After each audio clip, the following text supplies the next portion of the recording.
Comme le font de nombreux Italiens, on commence la journée avec un café et les journaux du matin.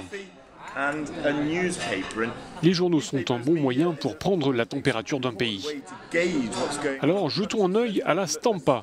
Le quotidien fait sa une sur les propos du Premier ministre Giuseppe Conte qui a dit que l'économie était fragile. Cela fait écho au budget italien. Le gouvernement a indiqué qu'il n'appliquera pas de politique d'austérité. Dans les conversations qu'on a pu avoir avec les Italiens depuis le début de notre parcours, il y a bien un sujet de préoccupation qui revient très fréquemment, c'est la situation économique et le chômage. Prenons maintenant un autre quotidien, La Repubblica. Ce journal fait sa une sur la Libye. C'est un sujet important pour les Italiens, d'abord en termes de politique étrangère, mais aussi parce que cela peut avoir un effet sur l'immigration. Le nombre de migrants arrivant en Italie pourrait augmenter avec l'instabilité en Libye. C'est donc un sujet suivi de près par les Italiens. En une, on trouve aussi la première photo d'un trou noir. Le sujet fait d'ailleurs les gros titres dans de nombreux autres pays. À présent, regardons un autre journal, le Corriere della Sera.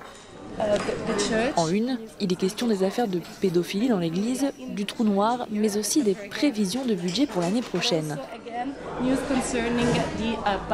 C'est un sujet qui risque de susciter de nouvelles tensions avec Bruxelles.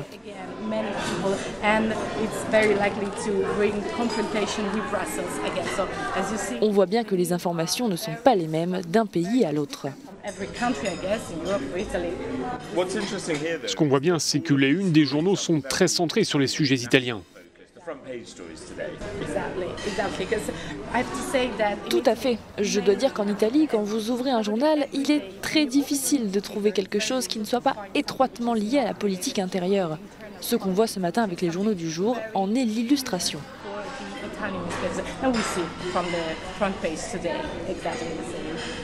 Ces sujets sont donc à lire dans ces journaux, des journaux que les Italiens liront dans les prochaines semaines avant de se rendre aux urnes pour les élections européennes.